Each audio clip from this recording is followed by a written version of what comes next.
Hi there, welcome to QA Box Let's Test. In this video, we are going to write our very first test case, and we are also going to talk about some very important concepts in Cypress.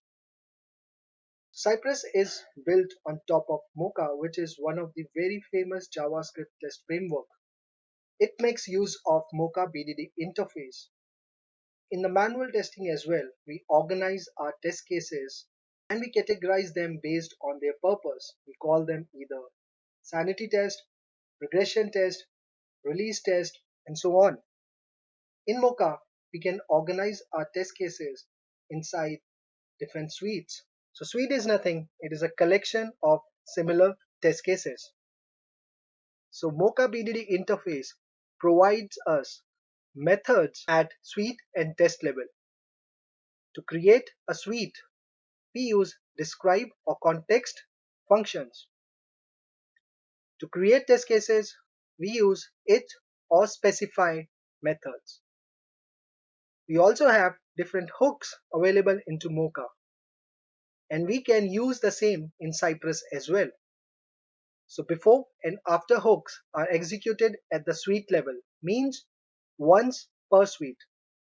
So before will be executed before the script execution starts for that particular suite. After hook executes once all the test cases within that suite are executed. We have before each and after each hooks for the test cases. Before each is executed once before each test case.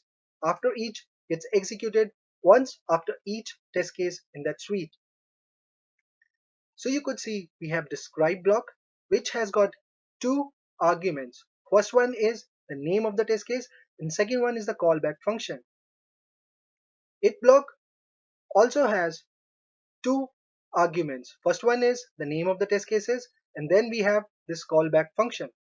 And inside this it, we use Cypress commands which are available at global sci object. So you could see cy.visit, cy.contains, cy.go, and so on. We also know how to write the test cases. We follow AAA pattern, where first A stands for arrange, second A stands for act, last A stands for assert. So let's imagine there's a website in which we have to log in. The first thing that you have to do manually is launch a URL in a specific browser. That's called as arrange. Act is you enter the valid email and password in the email and password fields respectively, and you click on the sign in button. So you're acting on the elements. Third is assert. So once you hit the sign in button, you expect that user lands on the home page. Now arrange and act are achieved with the help of Cypress and jQuery commands. Assert is achieved with the help of chai, CNN, and chai jQuery. All these are inbuilt into Cypress. How to identify the elements like the email and password and those sign-in buttons which we just talked about. So Cypress, as you know, is built on jQuery, and hence it leverages jQuery's SELECTOR engine to identify web elements and exposes many of its DOM traversal methods like find, first, closest, parent, parent until, and so on. So Cypress basically wraps all the DOM queries with robust retry and timeout logic that better suits how real web app works. Having said that, Cypress is not like jQuery because Cypress returns the elements synchronously. So in jQuery we use this $sign, and inside these parentheses, inside the single quote or double quote, we pass in the selector, and this returns a collection of elements, and we then store that inside a variable. If you try to do something similar with Cypress, this will not work because Cypress does not return the element synchronously. So make sure you don't do this. This is important because in other frameworks like Selenium and all, when we use the page object model, we do something like this. So we identify that element and store them into the respective properties.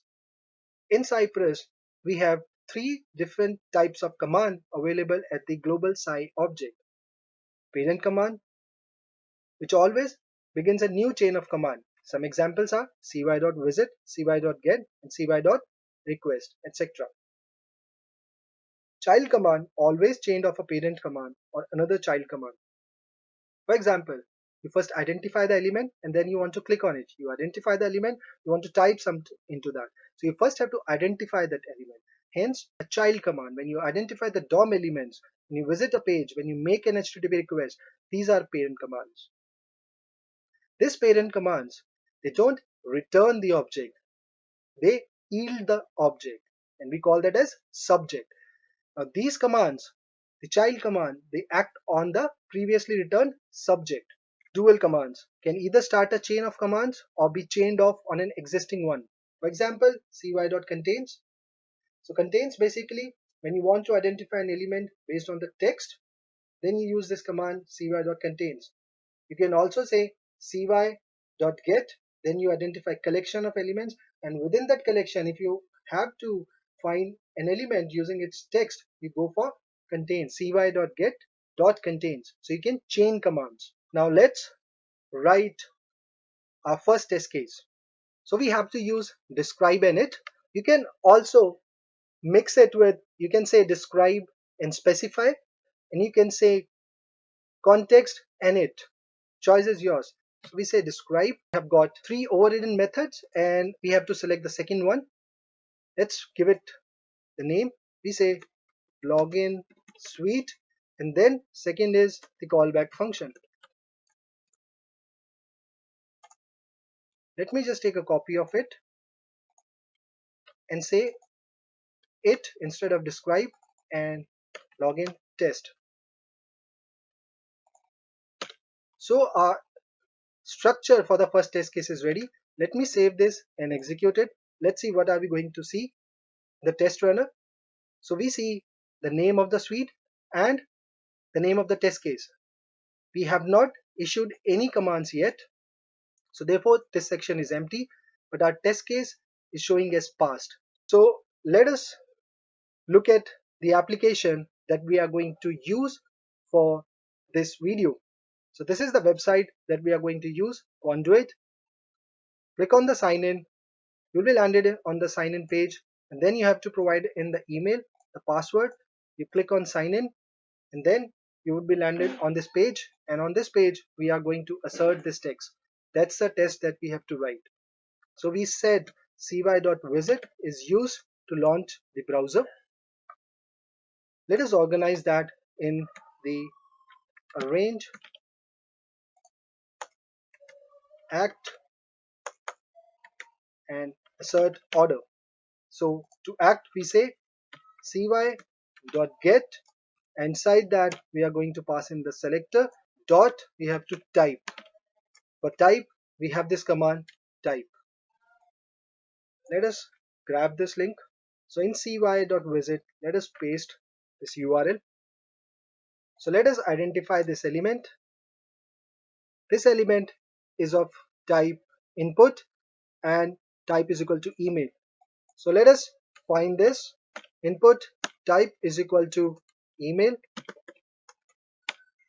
We can uniquely identify this element using this selector. In same way, we have this password thing. So input type is equal to password. So let us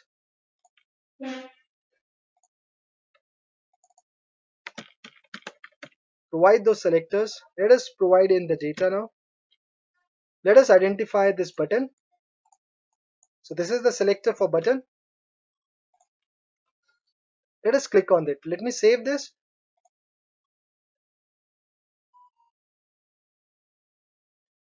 So we have successfully landed onto this page. So now let us identify this text on this page. So for that we are going to use the command cy.contains, because we are finding things on the basis of text.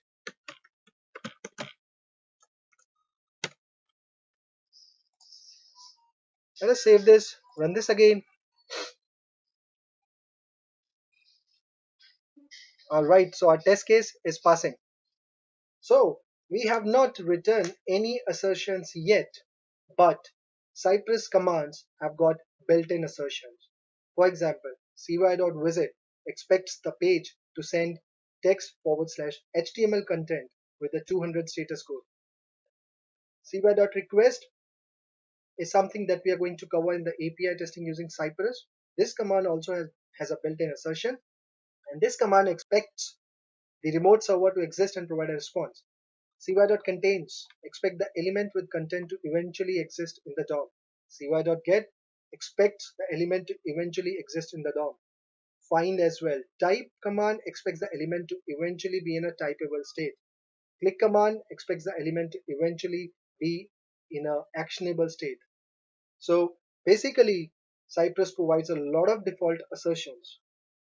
Having said that, you can also write your own assertions. And there are two ways in Cypress through which you can write your assertion. One is implicit subject. Like I mentioned, Cypress commands yield a subject. So cy.get will yield a subject, and you want to implicitly write assertions on that, and then you're going to use should and and. So inside should, you're going to say in this particular case that this particular element should have a class active and have an attribute href which contains the value users. Now explicit subjects is something like this. So you can use either should or you can use then in this particular case. So this command will yield a subject, and then we are explicitly writing assertions on that yielded subject. The advantage of should over then in this particular case is that should has got the built-in retry and wait. So if you use should and then pass in this callback function, then for each of these assertions you will have access to retriability and timeouts, which is great. Then lacks that. So let us write an assertion in our test case. So we say dot should be visible. Let us save this. It would be executed automatically because of the webpack that I explained in the previous video. Now our assertion is also passed. Great. So let's talk about some core concepts now. Cypress commands are asynchronous in nature. Cypress commands don't do anything at the moment they are invoked, but rather in queue themselves to be run later. We have in this example cy.visit, cy.get, click, cy.url and should. So when we run our code, all these commands would be queued up to be executed at later point of time. And when the actual execution starts, all these commands would be executed serially. Now this is very important concept. People mix sync and async code and then they wonder why things are not working as per their expectation. So let me show you an example first. So I've created this project which has got dependencies on Mocha, Chai and Axios. Mocha and Chai you already know. Axios is the HTTP client library. So what I have done in here, I've created a suite, I've created a test case, and with the help of this axios.get, I'm hitting this endpoint. Let's see this endpoint as well. So I'm using this site and I'm going to work on this particular endpoint. When I hit this endpoint, I expect this to be returned to me. And I want to write my assertion on this email. So what I'm doing in here, I'm hitting this endpoint and then I'm invoking this then function because this will return a promise. So basically when a promise is resolved, right, whatever you want to do, you write that inside the then function.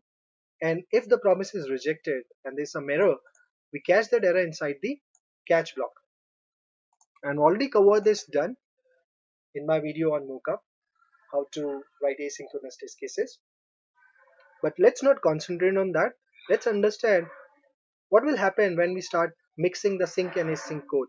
And it's not specific to Cypress, and hence I have used this Axios library to show you that this is a core JavaScript function. So I created this variable, and this is my synchronous code. And again, this is also my synchronous code. So let me just cut this from here. So now what I've done is I've this console.log outside this it block. Okay, I'm updating this variable inside the then function. Okay, so when I run this code, see what will happen is this is a synchronous code. This will be executed right away. But this is asynchronous code. It is going to take some time. And by the time this line would get executed. And hence, what we see in this particular case is undefined and not this. Let me run this and show you. So you see undefined in this case.